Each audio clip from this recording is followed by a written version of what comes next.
চালানো যে মানে টিপসগুলো, সেই টিপস আপনাকে দেখাই দেব। সহজে কিন্তু আপনারা যারা নতুন বাইকার্স আছেন তারা কিন্তু সহজে চালানো শিখতে পারে। তাহলে আমরা বেশি দূরে যাব না, আমরা ভিডিওটা বেশি বড় করবো না। আসসালামাইকুম বাইকার্স, কেমন আছেন? আলহামদুলিল্লাহ অনেক ভালো আছেন আশা করি। আমি Mohammad Tumkan, bike servicing BD channel থেকে আজকে আপনাদের মাঝে আবার নতুন এক রিভিউ নিয়ে চলে এসেছি। আজকে দেখাবো বাইক, আরো 10জনকে শেয়ার করবেন, আর আপনি যেরকম হেল্প পাচ্ছেন আরো 10জনের এরকম হেল্প পান। তাহলে চলুন, প্রথম আমি করবো। প্রথমে আমি বাইকটা স্টার্ট করবো। কাছে এসে দেখেন, একটু হোল্ড করি, কাছে এসে দিয়ে দেখাবো। এই যে আমি স্টার্ট করলাম,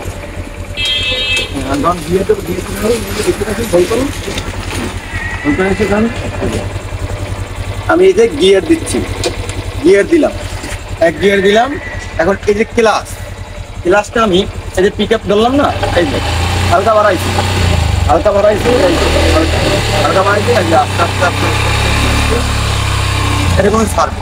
আর একটা টিপস আছে, আপনার গাড়ি লাভ দিতে পারে, এটা আপনি ভয় রাখতে পারেন। তাহলে কি করবেন, দুইটা গিয়ার মারবেন। একটু গিয়ার দেন। হ্যাঁ, আমি আরো একটা গিয়ার দিলাম, আমি আরো একটা গিয়ার দিলাম, এই যে গিয়ার দিলাম। এবার কিন্তু লাভ দেবেন। এবার আপনি একদম করে চলে যেতে পারেন।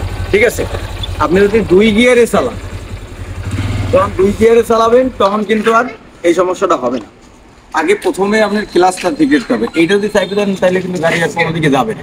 ঠিক আছে, আর পিক আপটা অ্যাডজাস্ট রাখবেন, আর ক্লাসটা সঠিকভাবে চেপে ধরবেন। হ্যাঁ, যদি ক্লাসটা আপনি সঠিকভাবে সবসময় খেয়াল রাখবেন, ক্লাস, এই ক্লাসটা হলে যাই মেন, ক্লাসটা যদি আপনি ঠিকঠাক রাখেন, আর পিক আপটা পিক আপটা আমি ঠিক আছে, আমি কিন্তু দুই গিয়ার চালাতে কিন্তু লাভ দেখছেন।